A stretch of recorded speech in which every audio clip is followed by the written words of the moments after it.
Assalamualaikum warahmatullahi wabarakatuh.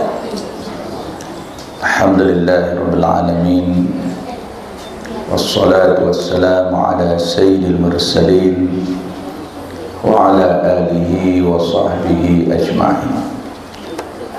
Rabbi shrah li sadri wa yassir li amri wahlul 'uqdatam min lisani yafqahu qawli. Subhanaka la ilma lana illa ma 'allamtana innaka antal alimul hakim. Wala hawla wala quwwata illa billahil aliyil azim. Qala al-musannifu rahimahullahu ta'ala wa nafa'ana bi'ulumihi fid dharain amin. Alhamdulillah, pada pagi ini kita dapat sama-sama meneruskan siri pengajian kita untuk menambahkan pengetahuan, elokkan amalan kita di sisi Allah Subhanahu wa ta'ala. Pada pagi ini mari kita melihat satu bab dalam kitab Bahrul Mazi ini, yaitu yang diletakkan dalam jilid yang pertama dalam Bahrul Mazi, yang dinamakan Abwabut Taharah, ataupun bahagian taharah. Taharah ni itu bersuci, bersihkan diri. Bab ni sangat pentinglah bagi kita dalam nak buat ibadat, sebab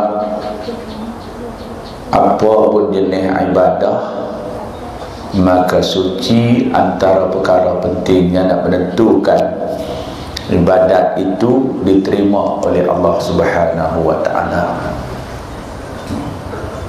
Baik puasa, baik sembahyang, kan, baca Quran, dan beberapa lagi, tawaf. Kita nak mengajarkan umrah, nak mengajarkan haji, maka taharah ni dia sangat penting lah. Tapi kita tengok dalam kitab ini ialah taharah dalam bentuk hadis-hadis yang dibawa mai tentang taharah, tentang bersih. Tuan-tuan perempuan duk baca dah selalu bab taharah ni, tapi kita dalam kitab ni dia buat mai hadis tiap-tiap satu-satu kala berhubung dengan bersuci. Amalan ibadat kita cantik macam mana pun, kan, elok, tertib, tapi soal bersuci, wudu, mandi kita tak kena, maka jahanam segala amal ibadat kita. Mayang baca sedap, tajwid tepat, tapi wudu tak sempurna, maka sembahyang kita ditolak. Jangan jadi macam cerita ada sekumpulan budak-budak muda, tu imam pi cabar depa, tu imam masjid lah pi cabar budak-budak muda yang duk rih mutu apa ni. Tu imam kata, hampa kalau betul-betul tera main masjid jadi imam, apa boleh jadi imam, kira dia betul hebat. Kalau takat boleh angkat tayar tak jadi. Mereka pun menyahut sabaran tu imam. Tu saja je tu imam nak bagi mereka main masjid, pakak mai penuh. Lepas tu siapa nak jadi imam, pakak angkat tangan. Angkat tangan. Tak apa, bagi seorang ni jadi imam, orang lain ikut. dia jadi imam. Baca rupanya sedap, macam Abdul Rahman Sudais, Imam Masjid Haram. Mereka pun heran, tak sangka dengan seluar jin, dengan baju t-shirt, sedap sungguh. Tok Imam tu pun kalah sorak. Habis-habis Tok Imam kata, rupanya hampa ni boleh, ni hak jadi Tok Imam ni hebat sungguh, suara sedap. Dia jawab apa kata Imam? Dia kata, tu cara tak ada ayat semayang. Kalau ada ayat semayang sedap lagi, jelakui. Imam kata, yang elok tak ada ayat semayang, tak ada. Jadi wuduk penting. Tawaf kita elok macam mana pun, tapi ambil wuduk tak betul, tawaf kita ditolak. Kalau kita buat umrah kan, kita pergi tahlul dalam keadaan yang tak sah sebab tadi tawaf wuduk tak betul, kita pun tak ada wuduk. Lepas tu kita buang ihram, terbalik mai dalam keadaan sebenarnya kita masih dalam ihram, masih tak boleh buat pantang larang ihram tu, kita pederah buat semua, kita duk ingatkan selesai. Jadi sepanjang hayat kita duduk dalam ihram, apa yang kita buat pantang larang ihram berdosa seumur hidup. Jadi sebab tu dalam soal bersuci, baik wudu maupun mandi, dia perkara yang sangat penting dalam agama. Baik. Dia kata dalam ni, babu majaa la tuqbalu salatun bi ghairi tuhurin. Bab yang telah datang ia pada menyatakan hadis tiada diterima sembahyang dengan ketiadaan suci. Sembahyang tak diterima kalau tubuh kita tidak suci. Sebab syarat sembahyang salah satunya bersih diri, pakaian dan tempat kita nak sembahyang. Barulah sembahyang itu diterima. An Rasulillah sallallahu alaihi wasallam. Dia kata bab ni dia nak buat main bab tak diterima sembahyang melainkan bersuci kan, daripada Rasulullah sallallahu alaihi wasallam, maksudnya daripada hadis-hadis yang menyatakan tak diterima sembahyang itu melainkan dengan wudu ataupun bersuci. Baik.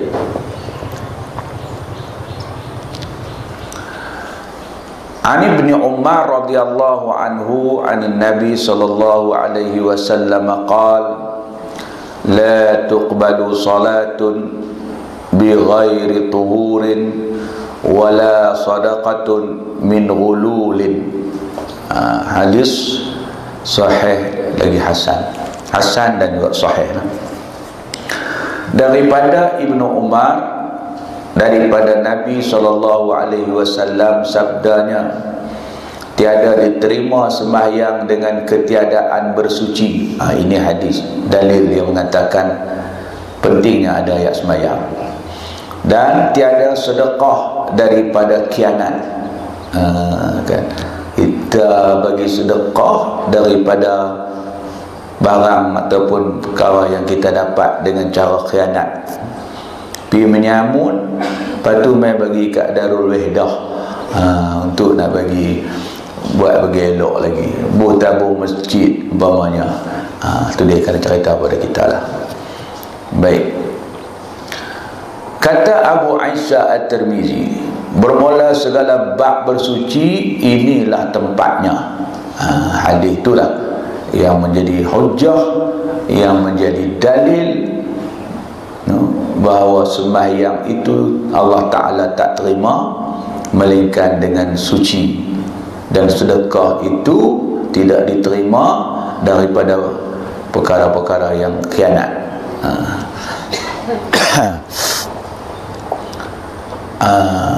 Semuanya diriwayatkan daripada Rasulullah sallallahu alaihi wasallam. Maka ketahuilah kiranya Bermula makna taharah itu pada lughah ialah suci dan bersih. Itu kata taharah. Bahasa Arab taharah ni bahasa Arab, maknanya bersih, suci. Ada juga orang buh nama anak taharah. Tak apalah, laki-laki dia buh nama tahir, suci. Taharah, suci, perempuan yang suci. Tahir, laki-laki yang bersih. Kan eloklah, tak apalah buh taharah. Dengan buh mentakadarah sudah. Ini baik. Kata Imam Nawawi rahimahullahu ta'ala, dan apabila mereka itu hendak mengatakan bersuci, dikatakannya at-tuhur. At-tuhur, bersuci, dengan baris ta, at-tuhur, dengan baris di hadapan ta, tuhur. Kan tu kalau nak maksudkan dengan bersuci, tuhur, at-tuhur. Dan apabila mereka mau mengatakan mengambil air semayang, maka dikatakan al-wudu. Al-wudu ni ambil air semayang. Ambil wudu mana ambil air semayang. Kalau nak bersuci, tuhur. Baik. Dengan baris di hadapan waw, tuhur. Dan baris di atas ta, baris di atas ta. Mana apa dia tadi? Dengan baris di hadapan waw. Okey, bila kat tu.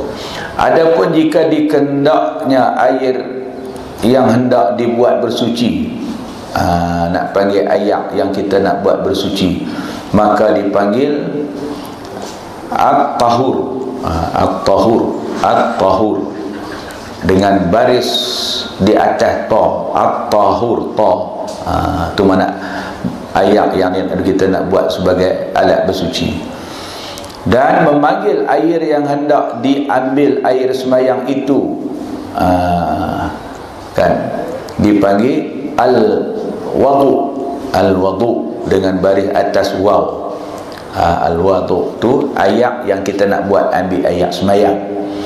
Air yang kita buat untuk bersuci dipanggil at-tahur. Bersuci dipanggil tuhur. Ni istilah-istilah Arab sikit lah,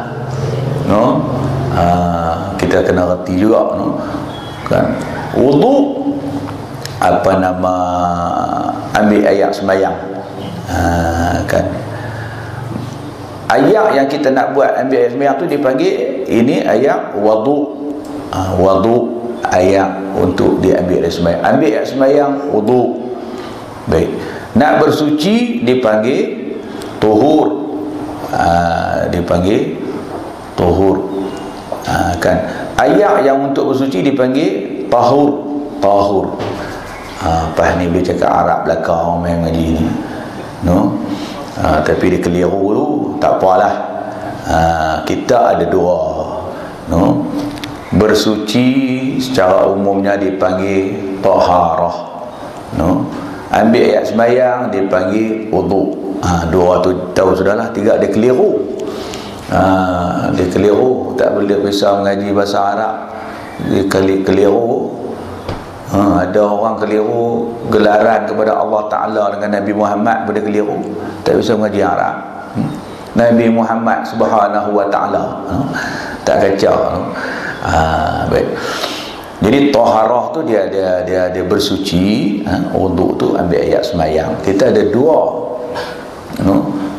bersuci ni sama ada dengan mandi ataupun ayat semayang, kan. Baik. Jangan ni, kadang-kadang dia searab ni, dia ubah baris, dia ubah makna. Cuba kita tengok. Wudu ambil ayat semayang.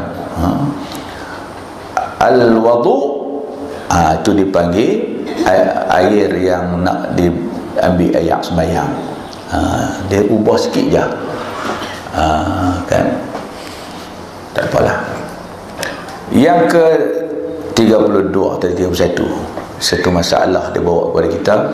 Ketahuilah kiranya ya saudaraku, apabila seseorang hendak mendirikan sembahyang, mahulah ia bersuci dirinya daripada hadas. Ni yang pertama yang mesti kita pastikan. Diri kita suci daripada hadas kecil maupun hadas besar. Maka yang menunjukkan atas yang demikian itu ialah hadis yang dikeluarkan oleh Imam Tirmizi. Demikian bunyinya, kata dia. An Ibn Umar anin Nabi sallallahu alaihi wasallam qala la yuqbalu salatun bighairi tuhurin.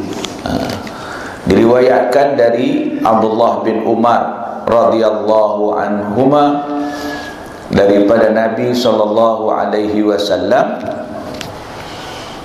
tidak diterima sembahyang fardu atau sunat dengan ketiadaan suci daripada hadas. Baik sembahyang tu fardu ke ataupun sunat.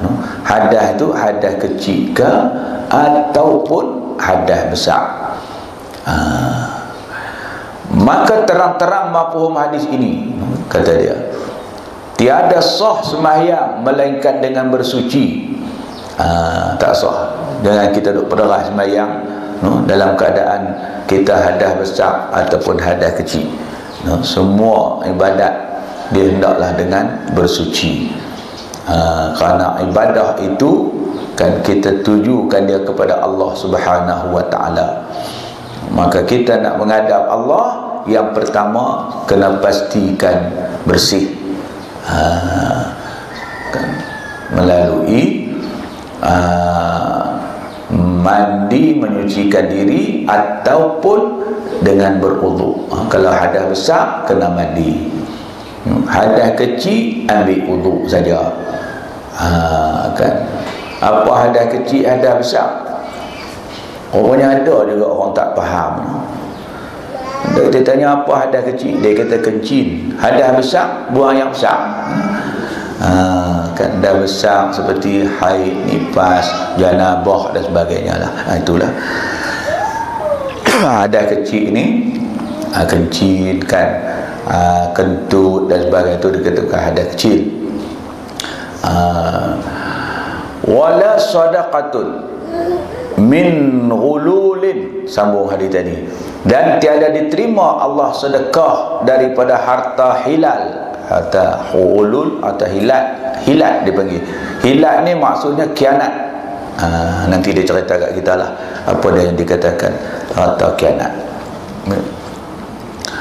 Kata Abu Isa, bermula hadis ini sehabis-habis sah, dan sehabis-habis elok pada bab ini. Dia paling sahih lah. Dan ada riwayat daripada Abu Hurairah dan Anas, dan juga ada dikeluarkan oleh Bukhari dan Muslim dalam sahih kedua-duanya. Masyhur hadis tentang wuduk ni. Dan ada riwayat daripada Abu Hurairah dan Anas, dan juga ada dikeluarkan oleh Bukhari dan Muslim di dalam sahih kedua-duanya. Bersuci itu fardu atas siapa? Dia buat satu persoalan pada kita. Atas siapa yang difardukan, yang diwajibkan bersuci ni? Atas orang yang berhadaskah, atau atas tiap-tiap orang yang hendak sembahyang, sama ada berhadas ataupun tidak? Kat siapa? Yang nak kena dia tu bersuci. Kerana didengar hadis ini di dalam masalah 32 itu umum. Dia kata dalam hadis itu umum. Tiada ditentukan fardu atas orang berhadas atau orang yang hendak sembahyang. Kan hadis itu kita Nabi kata apa? Tiada diterima sembahyang fardu atau sunat dengan ketiadaan suci. tak dihabaq, no? Orang yang berhadas ke, orang tak berhadas ke, yang nak sembahyang, yang nak kena bersih, dia umum di situ. Tapi kalau kita dengar ayat Al-Quran, firman Allah Ta'ala, iza qumtum ila salati faghsilu wujuhakum.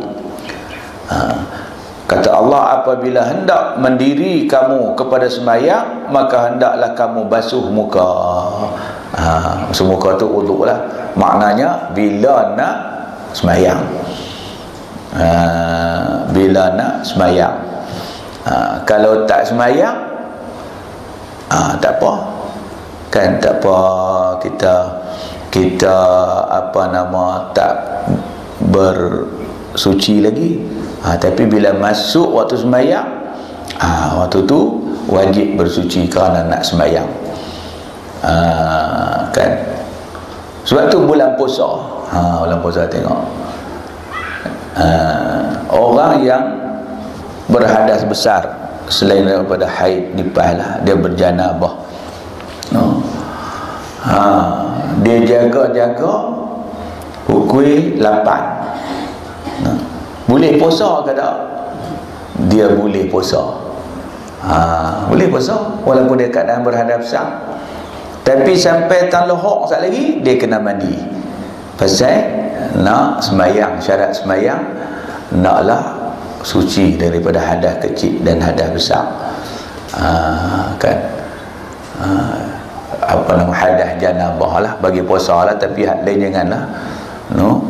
Kalau haid tak boleh, dia tak boleh berpuasa. Itu contoh lah. Kita boleh duduk dalam keadaan tak bersihkan lagi, tapi puasa tu dikira lah. Boleh puasa, tapi tak nak sembahyang sekali lagi, tak boleh.